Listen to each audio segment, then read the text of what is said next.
Esta devastadora historia nace en Querétaro, en el año de 1989. Claudia Mijangos parecía una amorosa madre de familia, hasta que un día, después de que nada había salido bien, esta ex reina de belleza se convertiría en una de las más despiadadas asesinas de México. Aquel día, Mijangos había tenido problemas con su exmarido, ya que ella se encontraba enamorada del sacerdote de la parroquia donde daba catecismo. Las malas lenguas incluso dicen que eran amantes. Después de que ella acostó a sus dos hijas y a su hijo, ella fue a dormir a su cuarto, cuando de pronto tuvo una escalofriante pesadilla, donde le susurraban: Mazatlán ha desaparecido y todo Querétaro es espíritu.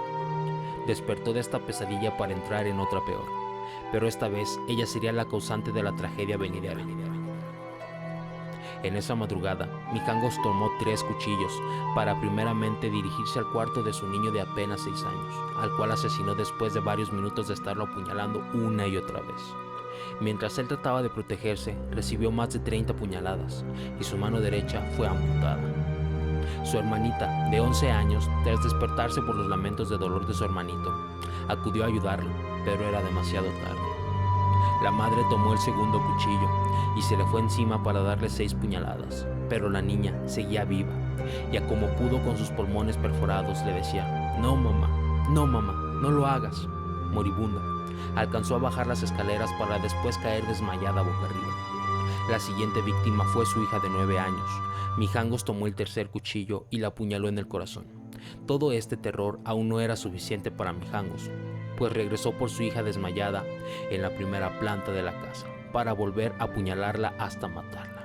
Al día siguiente, una amiga de Mijangos fue a visitarlos y se encontró con una perturbadora y descomunal escena de terror. La sangre abundaba por toda la casa y los cuerpos de los 3 niños sin vida tapados con una colcha ensangrentada. Su amiga, Mijangos, también estaba herida, pues había tratado de suicidarse cortándose las venas. Las autoridades determinaron que Mijangos padecía de esquizofrenia y fue la única autora de este brutal crimen.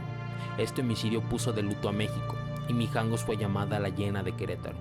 Lamentablemente, muchas de las veces cuando una persona muere de una manera violenta o inesperada, para su alma no es fácil encontrar la paz y su espíritu se queda atrapado en nuestro mundo, aunque ya no pertenezca a él. Lo cual parece ser el caso de estos inocentes niños, pues los rumores dicen que la casa está embrujada, pues testigos han asegurado haber escuchado prolongados lamentos de niños y ver que el niño más pequeño se asoma por la ventana.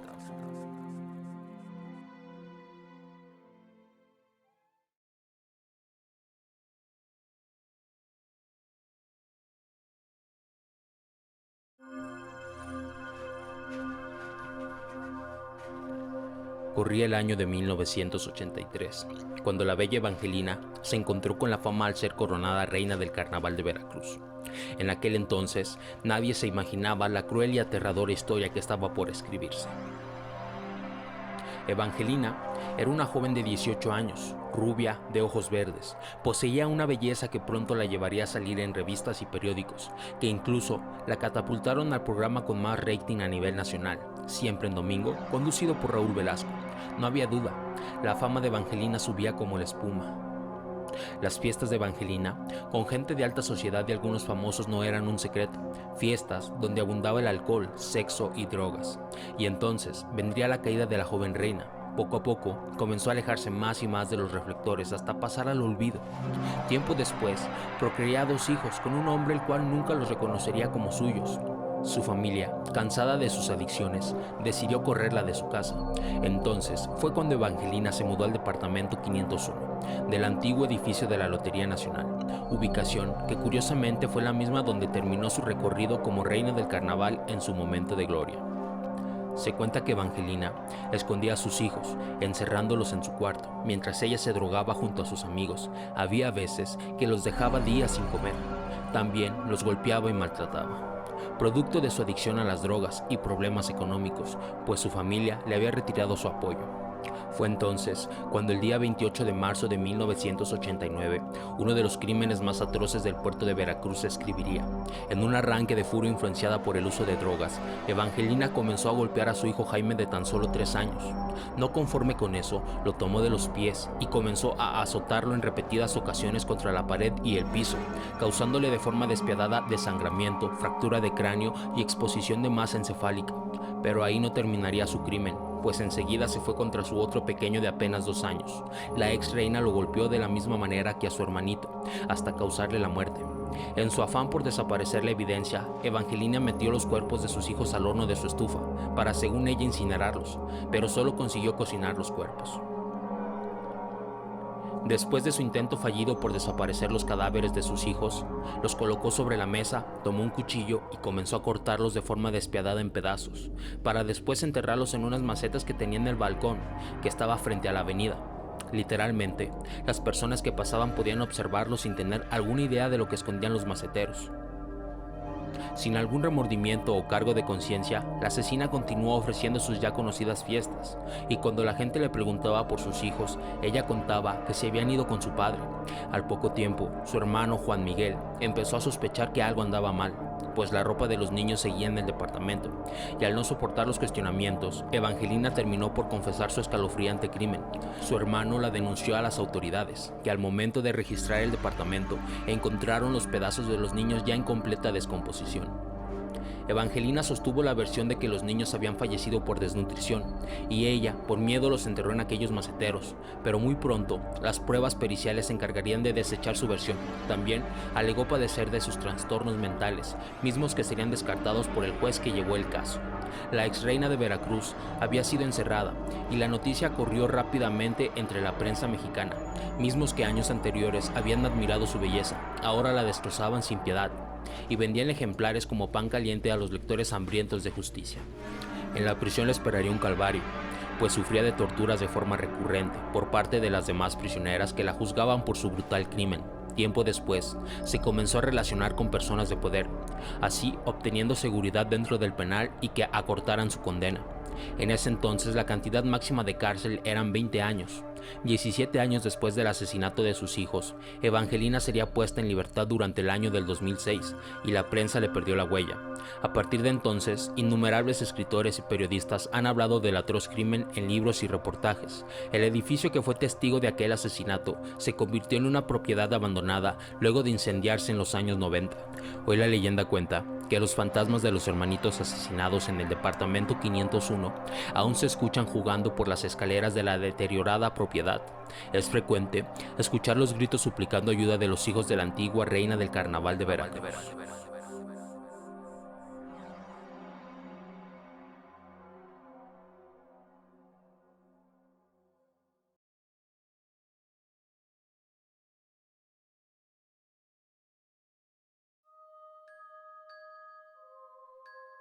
Corría el año de 1948, cuando Delfina González Valenzuela abrió las puertas del burdel Guadalajara de noche. Entre sus clientes figuraban políticos, militares, campesinos y todo aquel que deseaba una noche de placer. Nadie se imaginaba lo que ocurría detrás de la organización de Delfina, que más tarde incorporaría al negocio a sus hermanas Carmen, Eva y María. Años después serían conocidas como las Poquianchis. Con 91 asesinatos oficiales, se convertirían en las asesinas seriales más despiadadas que se haya visto en nuestro país. La cruel y escalofriante historia comenzó en San Juan de los Lagos, Jalisco. El Guadalajara de noche empleaba entre sus filas a jóvenes de 13 hasta 15 años de edad. Las mujeres eran engañadas por Delfina, que les hacía creer a sus padres que trabajarían como empleadas domésticas. También tenía hombres reclutando jovencitas en pueblos y rancherías cercanas. Las engañaban cruelmente o simplemente se las robaban. Una vez entregadas a Delfina, el infierno comenzaba para las inocentes jovencitas, pues les quitaban la ropa y eran probadas por los ayudantes que se encargaban de abusar de ellas una tras otra.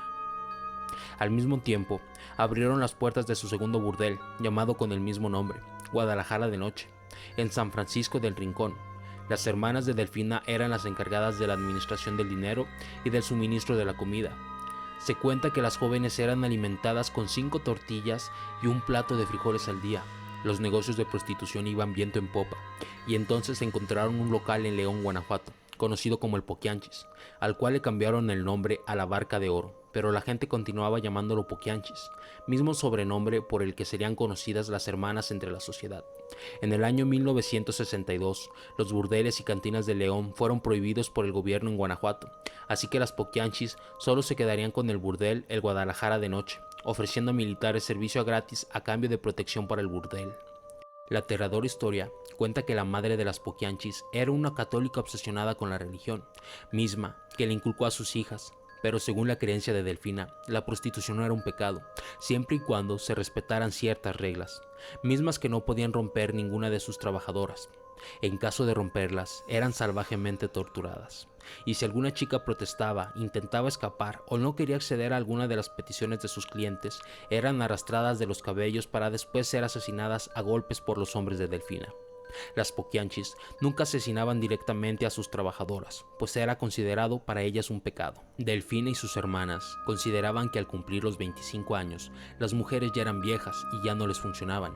Entonces las entregaban al verdugo, quien era uno de sus hombres, para que las encerrara en los cuartos del rancho. Las chicas se quedaban sin comer, las pateaban y golpeaban con una tabla de madera. Una vez que quedaban inconscientes e indefensas, el verdugo las sacaba del cuarto para enterrarlas aún con vida en una zona del rancho. También, si alguna de las chicas se embarazaba, las obligaban a abortar. Se presume que los fetos eran metidos en botellas para después desaparecerlos. El 12 de enero de 1964, el infierno de cautiverio de las Poquianchis fue denunciado a las autoridades por una joven que logró escapar. El rumor se comenzó a correr de forma inmediata, y aunque Delfina y sus hermanas negaron los cargos, los agentes judiciales encontraron 90 cuerpos de mujeres enterrados, fetos en descomposición y huesos por todo el rancho. Esta vez no hubo nada que pudiera ayudar a las Poquianchis, quienes fueron sentenciadas a 40 años de prisión. El 17 de octubre de 1978, Delfina murió de 56 años a causa de un recipiente de cemento que cayó en su cabeza mientras unos albañiles hacían arreglos en una de las celdas. Carmen falleció en una celda en noviembre de 1984 a causa de un cáncer hepático. María de Jesús salió de la cárcel y nunca se volvió a saber de ella. Eva, quien había dejado el negocio de sus hermanas, fue arrestada en Matamoros y terminó sus días en un manicomio. Se han dicho muchos rumores acerca del caso de las Poquianchis. Algunos hablan de rituales satánicos, otros que obligaban a sus jovencitas a mantener actos de zoofilia, entre otras cosas.